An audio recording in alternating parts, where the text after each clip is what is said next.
அகிலம் நியூஸ் நேயர்களுக்கு வணக்கம். இன்றைய நாளுக்கான இரவு நேர பிரதான செய்திகள். விரிவான செய்திகளுக்குள் செல்லுமுன்னதாக முதலில் இன்றைய தலைப்புச் செய்திகள். இலங்கை கடற்பரப்பில் ஈரான் கப்பல் மீதான முன்கூட்டிய அமெரிக்க தாக்குதல்.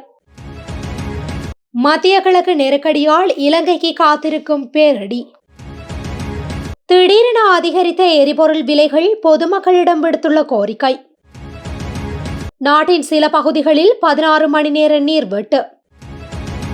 பதற்றத்தினால் திடீரென மூடப்பட்ட வான்பரப்புகள். ஸ்ரீலங்கன் ஏர்லைன்ஸ் அறிவிப்பு.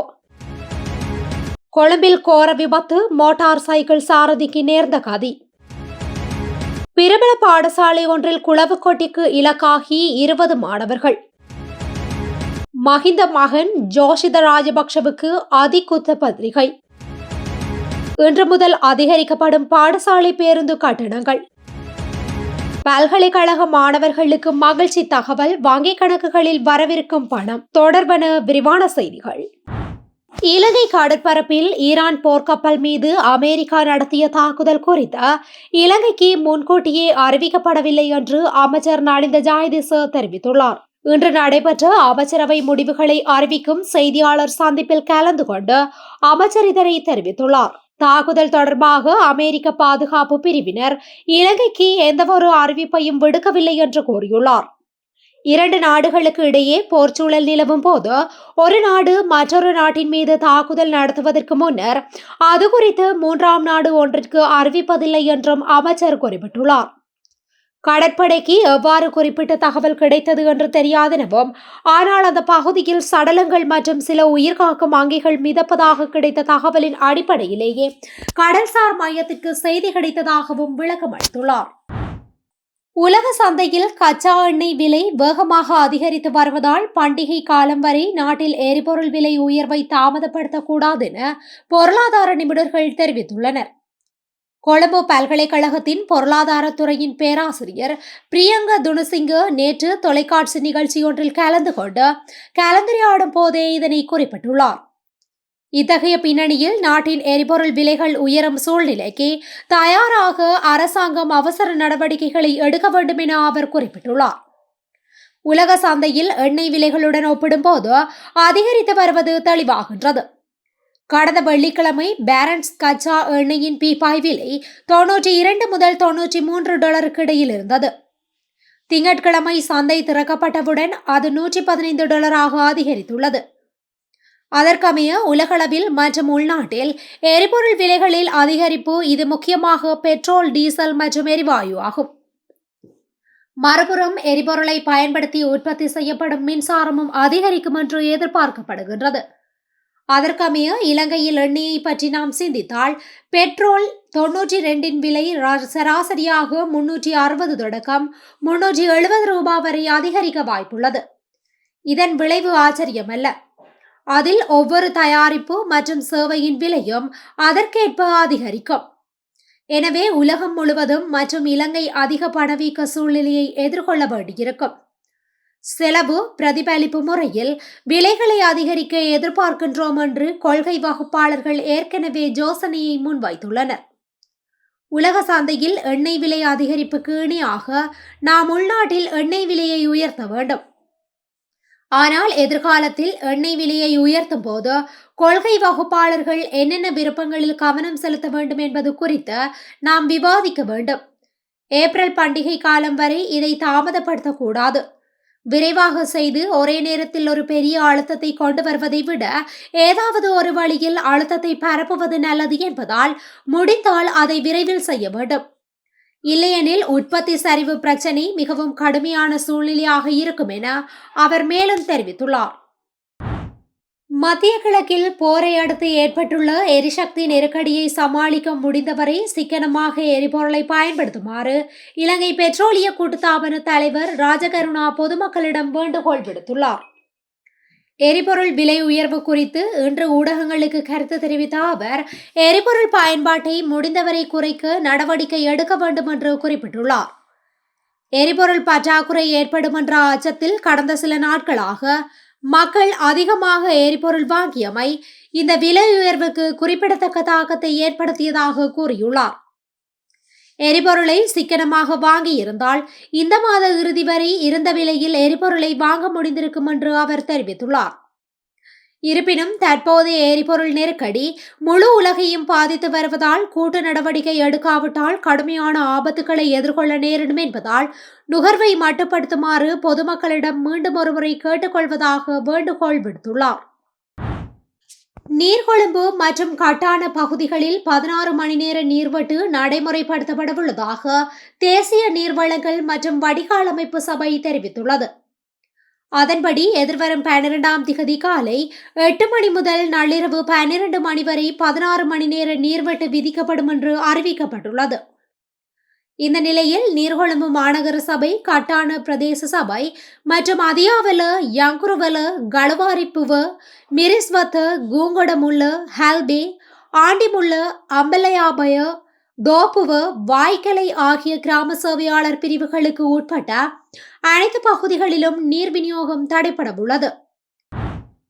மத்திய கிழக்கில் தொடரும் போர் பதற்றம் காரணமாக வான்வெளி மூடப்பட்டுள்ளமையால் ஸ்ரீலங்கன் ஏர்லைன்ஸ் ஐரோப்பிய இடங்களுக்கான விமான பயணத்தை ஆப்கானிஸ்தான் மற்றும் அஜர்பைதான் வழியாக பயன்படுத்த திட்டமிட்டுள்ளதாக அதிகாரி ஒருவர் தெரிவித்துள்ளார்.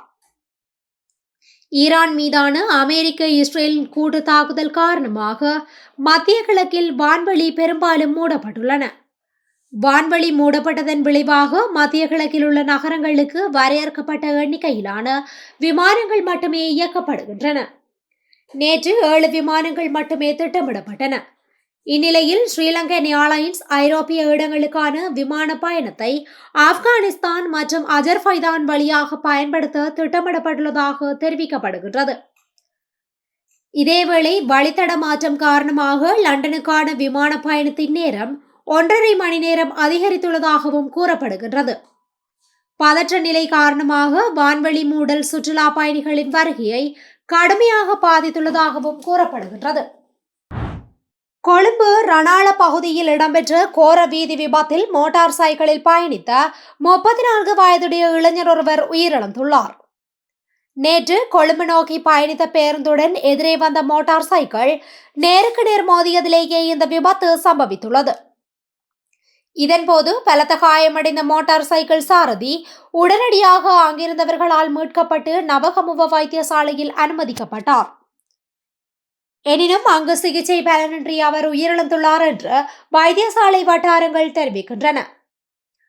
உயிரிழந்தவர் கேகாலை பகுதியை சேர்ந்த 34 வயதுடையவர் என அடையாளம் காணப்பட்டுள்ளார். விபத்துடன் தொடர்புடைய பேருந்து சாரதி நவகமுவ போலீசாரால் கைது செய்யப்பட்டுள்ளார். விபத்துக்கான காரணம் கவனக்குறைவாக வாகனத்தை செலுத்தியதா அல்லது அதிக வேகமா என்பது குறித்து போலீசார் மேலதிக விசாரணைகளை முன்னெடுத்து வருகின்றமை குறிப்பிடத்தக்கது. ஹெகிராவ நகரில் உள்ள பிரபல பாடசாலை ஒன்றை சேர்ந்த மாணவர்கள் குழு ஒன்று குளவி தாக்குதலுக்கு உள்ளாகி இன்று வைத்தியசாலையில் அனுமதிக்கப்பட்டுள்ளனர். இந்த குளவி தாக்குதலில் சுமார் 20 மாணவர்கள் குளவி கொட்டுக்கு இலக்காகியுள்ளதாக தெரிவிக்கப்படுகின்றது. ஆம்புலன்ஸ் சேவை மற்றும் தனியார் வாகனங்களை பயன்படுத்தி மாணவர்கள் மருத்துவமனைக்கு அழைத்து செல்லப்பட்டதாகவும் போலீசார் தெரிவித்தனர். இதற்கிடையில் ஹெகிராவ வைத்தியசாலையில் அனுமதிக்கப்பட்டவர்களின் நிலை மோசமாக இல்லை என்று தெரிவிக்கப்படுகின்றமை குறிப்பிடத்தக்கது.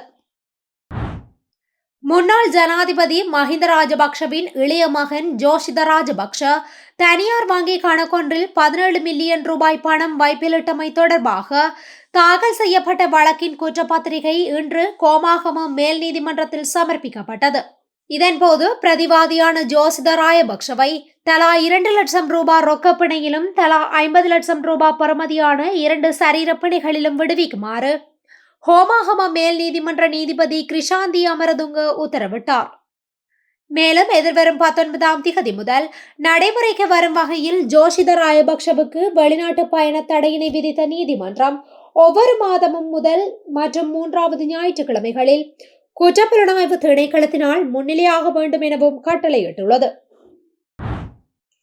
எரிபொருள் விலை அதிகரிப்பினை தொடர்ந்து பாடசாலை மாணவர்களின் போக்குவரத்து சேவையில் ஈடுபடும் வாகனங்களின் கட்டணங்களை இன்று முதல் நடைமுறைக்கு வரும் வகையில் 5% அதிகரிக்க தீர்மானிக்கப்பட்டுள்ளது. ஊடகவியலாளர் சந்திப்பொன்றில் கலந்து கொண்டு கருத்து தெரிவித்த அகில இலங்கை பாடசாலை மாணவர் போக்குவரத்து சங்கத்தின் தலைவர் இதனை தெரிவித்தார்.